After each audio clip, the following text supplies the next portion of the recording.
Welcome to video 2। ये हमारा दूसरा वीडियो है मूल कंसेप्ट पे ही। हम कंटिन्यू करेंगे अगले सवाल से। जो अगला सवाल है कह रहा है कि कैल्शियम कार्बोनेट प्लस 2HCl का रिएक्शन दे रखा है ये।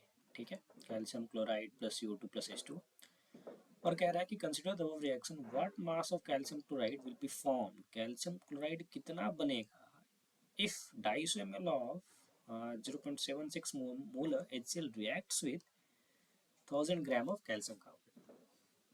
ये देखने से समझ आ गया, ये सवाल जो है लिमिटिंग रिएजेंट का सवाल है।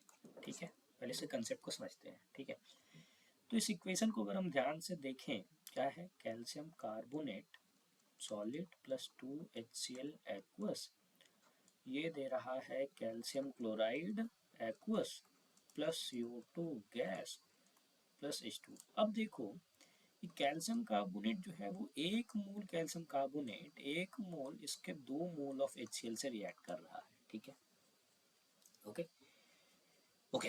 तो अगर हम HCl की मोल देखें तो HCl का जो मोल है वो दिया जा रखा है 0.76 मोलर इंटू 250 ml, और इसको लीटर में कन्वर्ट कर दें तो ये हो जाएगा 1/4, मतलब 0.19 मोल, है ना, 0.19 मोल। ठीक है, ये 4 से कट जाएगा, 2.5 4 तो और 19 24 76 हो जाएगा। ठीक है, ओके।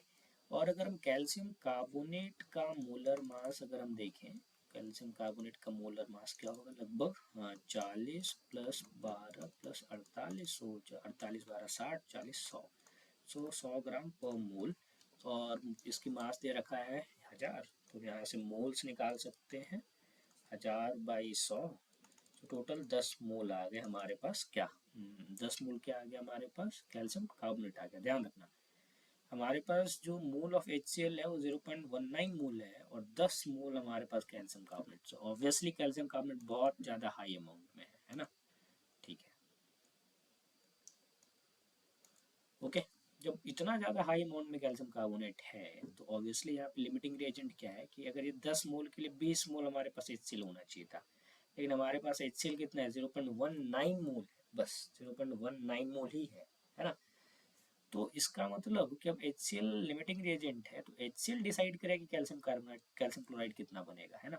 अब देखो 2 mole of HCl 1 mole of calcium chloride बनता, तो मतलब 0.19 mole of HCl, 0.19 mole of HCl, इसका हाफ हाफ इंटू 0.19 इंटू इतना मोल बनाएगा, मोल ऑफ कैल्शियम क्लोराइड बनाएगा। लिमिटिंग एजेंट का सवाल था, लिमिटिंग एजेंट क्या है, HCl है, तो HCl डिटरमाइन करेगा कि कैल्शियम क्लोराइड कितना बनेगा, है ना।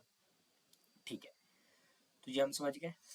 अब तो यहाँ से आ गए हमारा हमारा जो वैल्यू हो गया, कितना नंबर ऑफ मोल्स आएगा, सो मोल्स आएगा 0.19/2।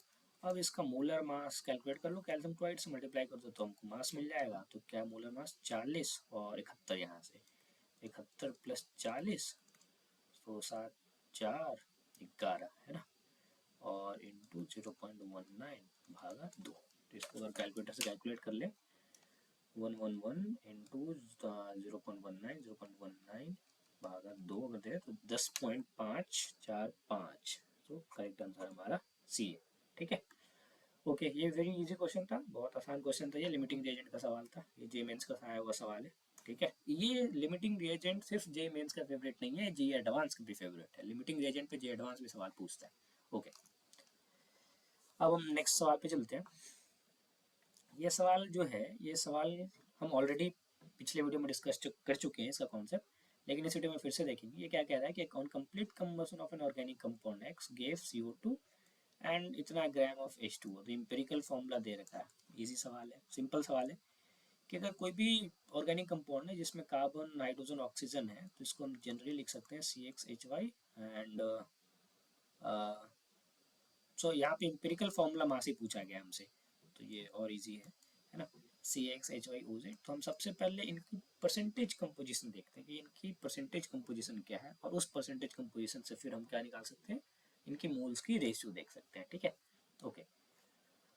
तो अच्छा, और जब ये कंबसन में जा रहे हैं तो ये बना रहे हैं CO2 प्लस H2O। अब ध्यान से समझो कि यहाँ जितनी भी कार्बन आ रही है वो कार्बन यहाँ से आ रही है, मतलब जितनी कार्बन डाइऑक्साइड में जितनी कार्बन प्रेजेंट है वो टोटल ऑर्गेनिक कंपाउंड से ही आ रही है ना। तो हम सबसे पहले ये फाइंड करना चाहेंगे कि इस CO2 जो हमारा दिया गया है 1.46 ग्राम, इसमें टोटल कितना कार्बन है, समझ रहे हो।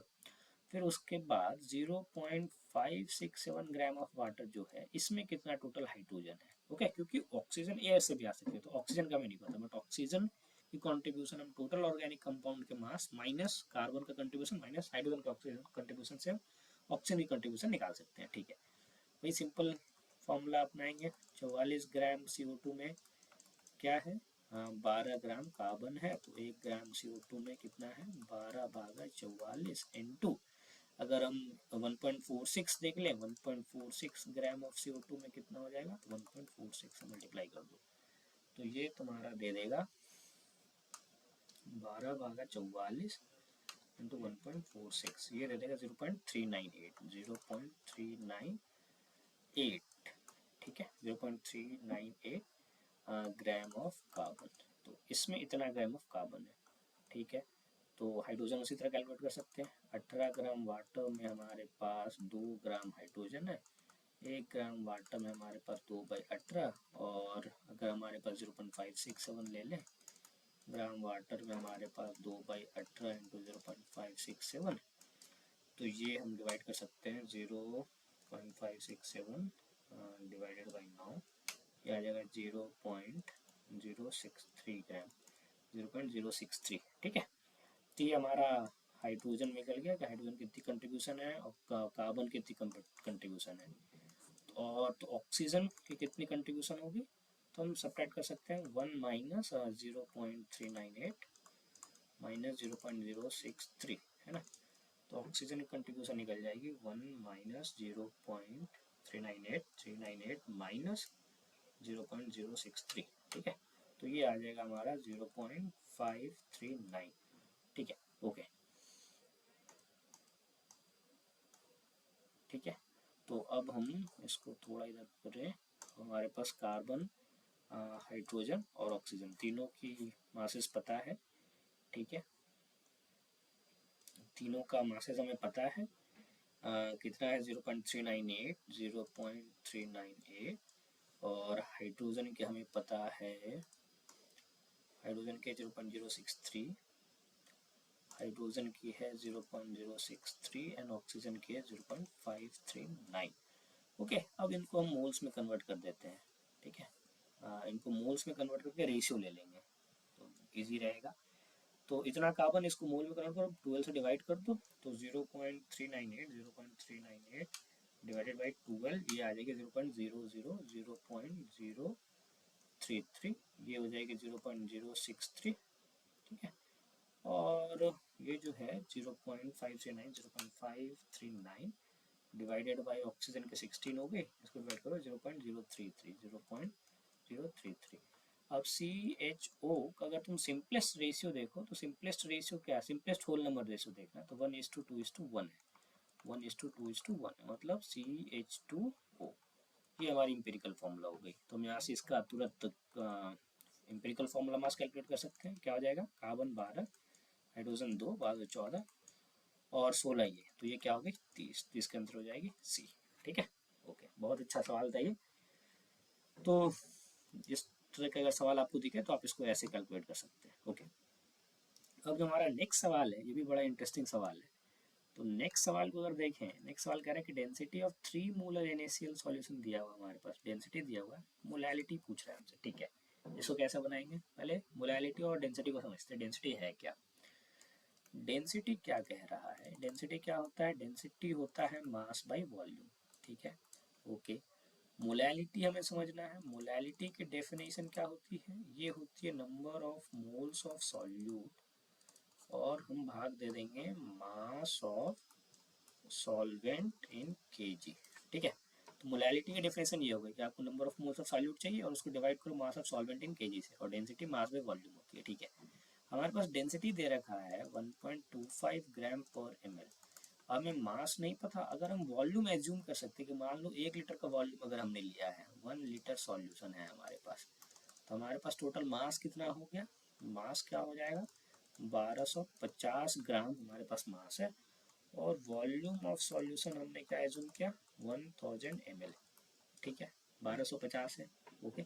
लेकिन हमने अगर 1 लीटर सॉल्यूशन माना है तो इसकी मोलैरिटी 3m है, और अगर मोलैरिटी की डिफिनेशन अगर हम देखें, मोलैरिटी क्या कहता है, moles upon volume of solution in litre.